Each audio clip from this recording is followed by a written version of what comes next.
շարքերի հետևանքներ բծրուզում փաստաբան Վահագն Դալաքյանի հետ։ Պարոն Դալաքյան, փաստորեն դատախազությունը երկար սպասված փաստաթուղթը ներկայացրեց, հայցի հիմքը փոփոխված է։ Մի հատ հանրամատչելի կներկայացնեք, ինչն է փոփոխվել։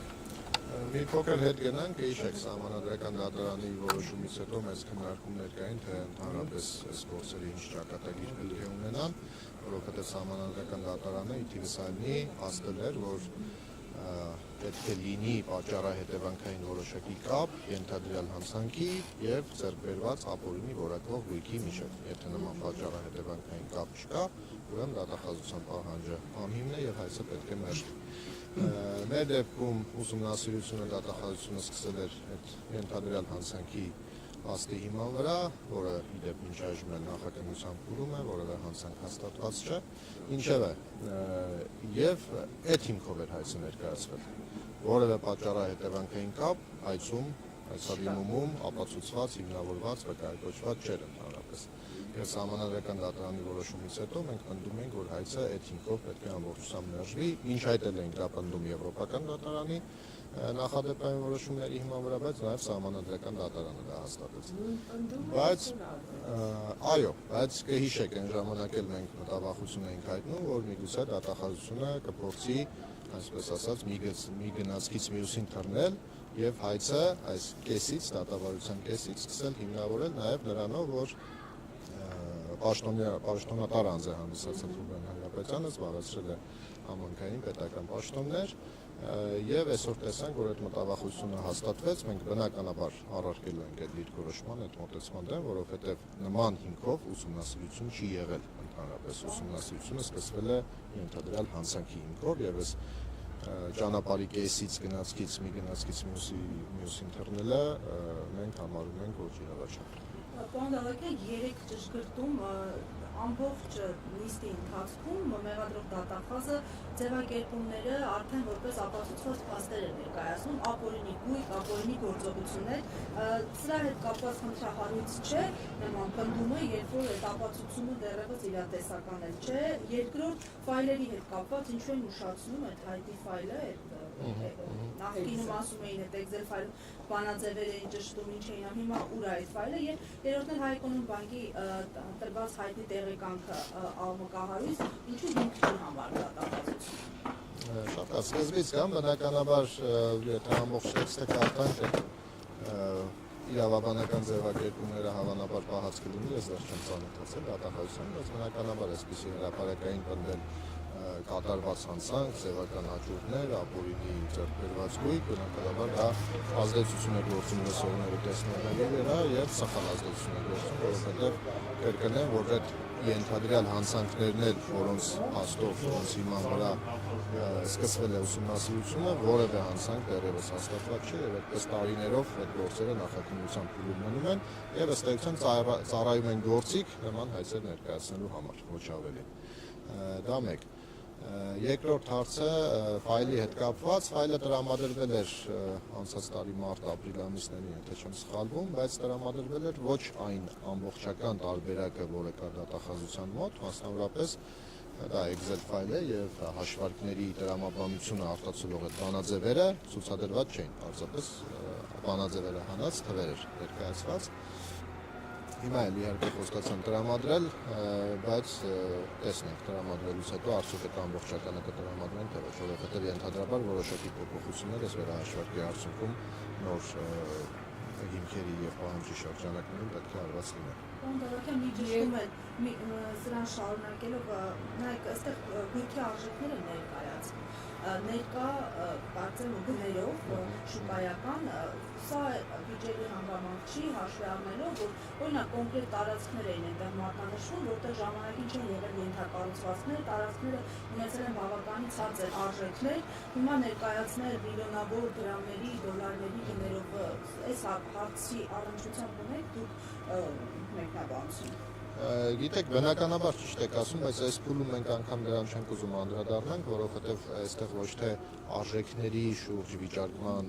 շուրջ է մեր վեճը, այլ ընդհանրապես հիմքերի շուրջ, որոնք բացառում են պահանջի ներկայացումը։ Ես նկատի ունեմ իրենք նպատակ ունեն սրանով ցույց տալ, ինչ ցույց տալ, եթե այս փուլում այսպիսի հայտարարություններ են անում, չճշգրտված գնային այսպես քաղաքականություն։ Ամեն դեպքում այստեղ երևի տենց գերատեսչական շահի խնդիր էլ կա, մեծ պահանջներ ներկայացնել, մեծ ցուցանիշներ ցույց տալ, բայց կրկնեմ, մենք այդ արժեքների շուրջ անգամ որևէ քննարկում մինչ այժմ չենք ունեցել դատարանում եւ չենք ուզում այս փուլում այդ հարցը բարձրացնել, որովհետեւ հիմքերի վերաբերել են մեր առարկությունները, որոնք ընդհանրապես պետք է բացառան եւ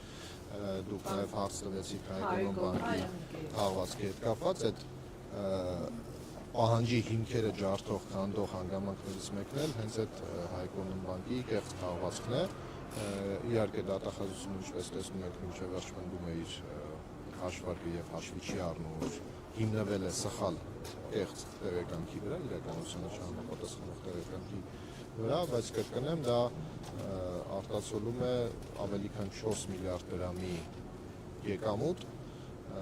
որը ապօրինի է որակվել դատախազության կողմից եւ հետագա տարիների ընթացքում բնականաբար նաեւ այդ եկամուտը ներդրվել է այլ գույքի, այլ գործունեության մեջ եւ ավելի մեծ արժեքների վրա։ Պարոն Գալակյան, բայց դատախազության ներկայացուցիչը ընդունեց, որ գործով հաստատվել է քրեական վարույթում հաստատվել է տեղեկանքը կեղծ է, իրենք պարզապես դա հաշվի չեն առել, հիմք չեն ընդունել։ Սա ինչի մասին է խոսում, այսինքն պետական մարմինը կարող է նման դրճագուր հայլանել, խոստովանում, որ ինքը կեղծ տեղեկանքի վրա է։ Ստեցան, այո, ընդունեցին, հիմա հակառակ բանն են ասում, որ դե բայց շրջանառության մասին ապացույց չկա, բայց սա ընդհանրապես կապ չունի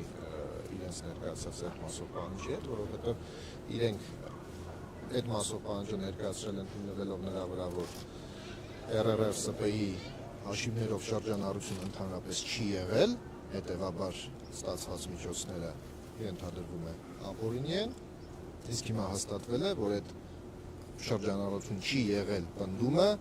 հիմնված է կեղծ սխալ ապացույցի վրա եւ հակառակը մենք ներկայացրել ենք մի քանի բնօրինակ անդորագրեր, բնականաբար խոսքը այստեղ 20 եւ ավելի տարիների մասին է եւ այդ մի քանիսն են պահպանվել տարբեր տեղերում, բայց այդ մի քանի անդորագրերը ընդ որում բավական մեծ գումարների շրջանառության մասին ցույց է տալիս, որ շրջանառություն եղել է եւ եղել է ակտիվ։ Այսինքն կարելի է ենթադրել, որ մնում է մի բան, որ դատախազության ներկայացուցիչը ուղղակի հայտարարի, որ այո, մենք քաղաքական հետապնդում ենք իրականացնում։ Դե նման բան դժվար թե հայտարարի, բայց եզրահանգումները կարող ենք անել մենք բոլորս, մեզ էլ մնում է դատարանում առնվազն այդ ամեն ինչը ներկայացնել եւ ապավինել այս դեպքում արդեն դատարանի ողջամտությանը։ Պարոն Գալակյան, վերջում ճիշտ է, եղանակային պայմանները բարենպաստ չեն, բայց հարցադրումներ կան։ Սրանով եք պայմանավորում արդյոք այս քաղաքական ենթատեքստով նախորդ դատախազի հեռանալը գործից եւ առհասարակ դատախազությունից եւ երկրորդ հաշվի առնելով այն մեծ աղմուկը մամուլում, որ Աննա Վարդապետյանը կոնկրետ այլ պաշտոնում շահագրգռություն է ունեցել այս գործի նկատմամբ, նույնիսկ խմբագրման փորձեր է արել, 168 AM հրապարակում ունի, որքանով է օբյեկտիվ, որ այս գործը առհասարակ լինի դատական պրոցեսի մեջ։ Նախորդ դատախազի հեռանալու հետ կապված չեմ ուզում որևէ մեկնաբանություն անել նախ այն պատճառով, որովհետև չգիտեմ պատճառները, բայց որոշումները հաստատապես կայացվում են ոչ ներկայացուցիչ դատախազի մակարդակով, այլ ավելի բարձր մակարդակով, դա ակնհայտ է։ Եվ երկրորդ հարցը իհարկե դա էլ մեծ մտահոգության տեղ է տալիս, քանի որ մենք տեսնում ենք, որ ավելի բարձր մակարդակով են որոշումները կայացվում, առնվազն գլխավոր դատախազի մակարդակով, իսկ գլխավոր դատախազի մասով, ինչպես գիտեք, հայտնի է նախորդ այլ պաշտոնում շահագրգիռ վերաբերմունքի, բացասական վերաբերմունքի դրսևորում Հայրապետյանների ընտանիքի նկատմամբ։ Շնորհակալություն։